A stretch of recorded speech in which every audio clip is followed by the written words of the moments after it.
రోజు పరమ పవిత్రమైన శ్రీ వెంకటేశ్వర స్వామి ఆలయం, ఏడుకొండలవాడి ఆలయం, తిరుమల తిరుపతి దేవస్థానం దగ్గర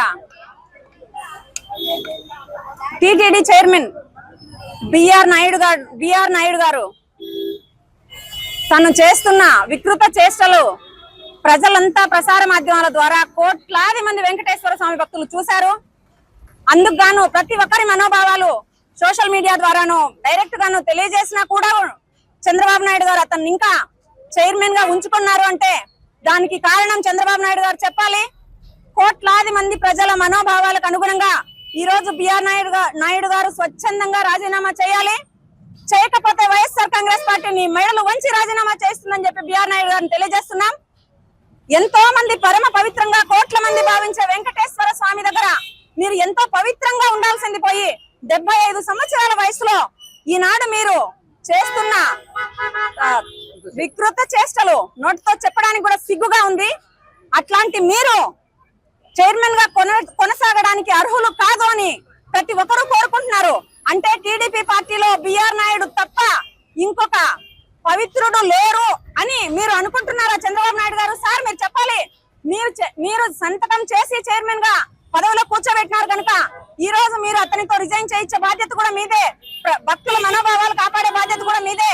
బిఆర్ నాయుడు గారు ఏనాడైతే చైర్మన్ అయినారో ఆనాడు నుంచి తిరుమల కొండ మీద ఏదో ఒక అపవిత్రం జరుగుతూనే ఉంది. ఆ లాస్ట్ ఇయర్ అయితే భక్తులు టికెట్ల టోకన్ల కోసం తొక్కిసలాట్లో చనిపోయారు. ప్రతి సంవత్సరం ప్రతిసారి ప్రతిరోజు ఏదో విధంగా జరుగుతుంది. మొన్నటికి మొన్న ఒక అబ్బాయి పైన నుంచి రూమ్ లో పడి చనిపోయాడు. అసలు తిరుమలకు వెళ్తే గొల్ల మండపం ముందు ఎలా ఉంది సార్? నేను స్వయంగా చూశాను. లడ్డు పోటు దగ్గర ఎంత ఉంటుందో అంత బొంకగా అంత గలీజ్ గా ఉంది. తిరుమల పవిత్రతను దెబ్బతీస్తున్నాడు సార్ బిఆర్ నాయుడు గారు. వెంటనే అతన్ని తొలగించాలని తెలియజేస్తున్నాం. డ్రగ్ కేసులో దొరికితే బెయిలా, స్టేషన్ బెయిలా, ప్రశ్నిస్తే కేసులో జైల్లా? అదేనా మీ కూటమి ప్రభుత్వ వైఖరి, మీ దమన నీతి? మీకు నీతి నిజాయితీ ఉంటే పవన్ కళ్యాణ్ గారు మీరు పెట్టిన ఎమ్మెల్యేలు ఏ దారిలో పోతున్నారు సార్? మహిళలను లైంగికంగా వేధిస్తున్నారు. మహిళలే బయటకు వచ్చి మా బాధ ఇది స్వామి అని తెలియజేస్తే కూడా పవన్ కళ్యాణ్ గారికి, ముఖ్యమంత్రి గారికి స్వయంగా తెలియజేస్తే కూడా ఒక్క ఎమ్మెల్యే మీద కూడా చర్యలు తీసుకోలేదు. అంటే మా కూటమి ప్రభుత్వ వైఖరి ఇదే, మా మాట ఇదే, మా తీరు ఇదే, మేము ప్రజలను పట్టించుకోము, మా దారి మాదే అని మీరు తెలియజేస్తున్నారు ప్రజలకు.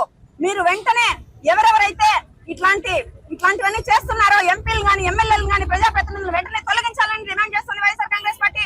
బిఆర్ నాయుడు గారిని వెంటనే మీరు స్వచ్ఛందంగా రిజైన్ చేయండి. చేయకపోతే చంద్రబాబు నాయుడు గారు మీరు తొలగించాలని తెలియజేస్తున్నాం. భక్తుల మనోభావాలను కాపాడాలని తెలియజేస్తున్నాం. లేకపోతే వైఎస్ఆర్ కాంగ్రెస్ పార్టీ జగన్మోహన్ రెడ్డి గారి ఆధ్వర్యంలో ఈ నిరసనలు మరింత ఉధృతం చేసి మీరు రిజైన్ చేసి భక్తుల మనోభావాలు కాపాడే వరకు వదిలిపెట్టమని తెలియజేస్తున్నాం. ఓం నమో వెంకటేశయ్య. ఎంత దారుణంగా తయారైందంటే కాబట్టి మేము వైఎస్ఆర్ కాంగ్రెస్ పార్టీ తరఫున జగనన్న నాయకత్వంలోనూ ఇది చాలా ఉధృతం చేసి దీన్ని ముందుకు తీసుకెళ్తామని చెప్పేసి మేము తెలియజేస్తున్నాం. అదేవిధంగా ఈ తిరుమల పవిత్రత గురించి చెప్పాలంటే అసలు జగన్మోహన్ రెడ్డి క్రిస్టియన్, ఆయనకు నమ్మకం లేదంటారు. జగన్మోహన్ రెడ్డి ప్రభుత్వంలో మనకు గత ప్రభుత్వంలో ఉన్నప్పుడు ఎన్నో వేరే రాష్ట్రాల్లో కూడా తిరుమల దేవాలయాలు కట్టించేసి తిరుమల అందరికీ తెలియజేసిన మహానుభావుడు. ఆయనకున్న నమ్మకం వీళ్ళకు ఉందని, హిందువులు అయ్యి వీళ్ళకి ఏమన్నా ఉందా అని నేను కోరుతున్నాను. అదేవిధంగా ఆయన్ని ఇప్పుడు మనం కోరేది ఏంటంటే బిఆర్ నాయుడు గారిని సస్పెండ్ చేయాలి అనేది. నమస్కారం. ఓం నమో వెంకటేశాయ. హిందువుల భక్తులందరి మనోభావాలు దెబ్బతీసే విధంగా ఈ కూటమి ప్రభుత్వ వైఖరి రోజు రోజుకు కూడా దిగజారిపోతుందన్న విషయము ఇక్కడ తేట తెల్లమవుతుంది. మనం చూస్తున్నాం. టీటీడీ ప్రతిష్టను కాపాడాల్సినటువంటి చైర్పర్సన్ ఒక అనర్హత కలిగినటువంటి వ్యక్తిని గద్దెనెక్కించి ఈ రోజు చోద్యం చూస్తున్నారు చంద్రబాబు నాయుడు అని అనిపిస్తుంది. ఆయన వికృత చేష్టలు సోషల్ మీడియా ప్లాట్ఫామ్స్ ద్వారా బాధితుల ద్వారా కూడా ప్రత్యక్షంగా కూడా లేఖలు చేరినా కూడా ఎందుకు చంద్రబాబు నాయుడు గారు, లోకేష్ బాబు గారు చర్యలు తీసుకోలేకపోతున్నారో అర్థం కానటువంటి పరిస్థితి. ఆ రోజు ప్రశ్నిస్తా హ్యూమన్ అండ్ ట్రాఫికింగ్ ద్వారా మహిళలు కిడ్నాప్ అయినారు అని చెప్పిన ఊగిపోతూ మాట్లాడినటువంటి డిప్యూటీ సీఎం పవన్ కళ్యాణ్ గారు ఈ రోజు ఎక్కడున్నారు? మహిళలకు ఇంత అన్యాయం జరుగుతుంటే మీ పార్టీ ఎమ్మెల్యే ఆరవ శ్రీధర్ చేసినటువంటి అరాచకాన్ని బాధితురాలు రోడ్డుపైకి వచ్చి ఆ విధంగా ఆమె శోషని వెళ్ళబొక్కుతుంటే మీరు ఎక్కడున్నారు అని ప్రశ్నిస్తున్నాం. ఈ రోజు వంగల్పూడి అనిత గారు మీ పార్టీలో జరుగుతున్నటువంటి ఈ వికృత చర్యలకు సమాధానం మీరు ఏం చెప్తారు? కేవలం కూటమి ప్రభుత్వ నాయకులకు, వైఎస్ఆర్ కాంగ్రెస్ పార్టీ నాయకులను, కార్యకర్తలను ఇబ్బంది పెట్టడం, ప్రశ్నిస్తే అక్రమ కేసులు పెట్టడం తప్పితే ఇక్కడ కూటమి ప్రభుత్వ నాయకులకు ఎవ్వరికి కూడా చిత్తశుద్ధి లేదు.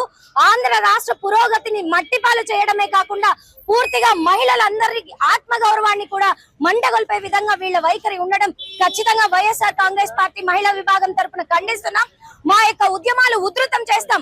బిఆర్ నాయుడును వెంటనే తొలగించి తిరుమల ప్రతిష్టను కాపాడే విధంగా కూటమి ప్రభుత్వ చర్యలు లేకపోతే మరింత ఉధృతం చేసి అనంతపురం అధ్యక్షులు అనంత వెంకటరామరెడ్డి గారి సారథ్యంలో మహిళా విభాగం అంతా కూడా ఉధృతంగా కూడా మా యొక్క నినాదాలు తీసుకెళ్తాం. ఖచ్చితంగా బిఆర్ నాయుడును వెంటనే తొలగించాలని కూడా డిమాండ్ చేస్తున్నాం.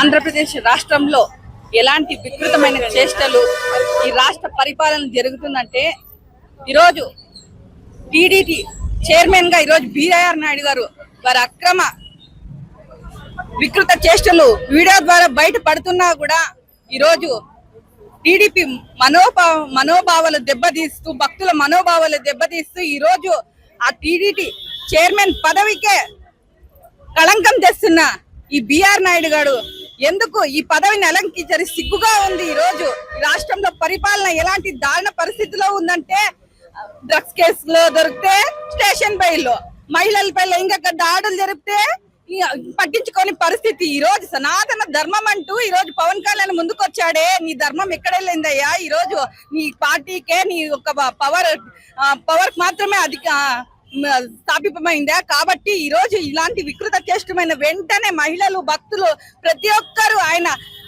రాజీనామా చేస్తేనే ఈ రోజు భక్తుల మనోభావాలు దెబ్బతీయకుండా వాళ్ళకి న్యాయం చేసేవారిగా ఈ టీడీపీ ప్రభుత్వం ఉంటుందని గట్టిగా చేస్తున్న. ఇంకా ఇలాగే కొనసాగిస్తే టీడీపీ వాళ్ళ ప్రభుత్వం నాయకుడికి అలాగే కూటమి ప్రభుత్వానికి గట్టిగా మహిళలు వైఎస్ఆర్ కాంగ్రెస్ పార్టీ బుద్ధి చెప్తామని కూడా, పెద్ద ఎత్తున ఉద్యమిస్తామని కూడా ఈ సందర్భంగా తెలియజేస్తున్నాను.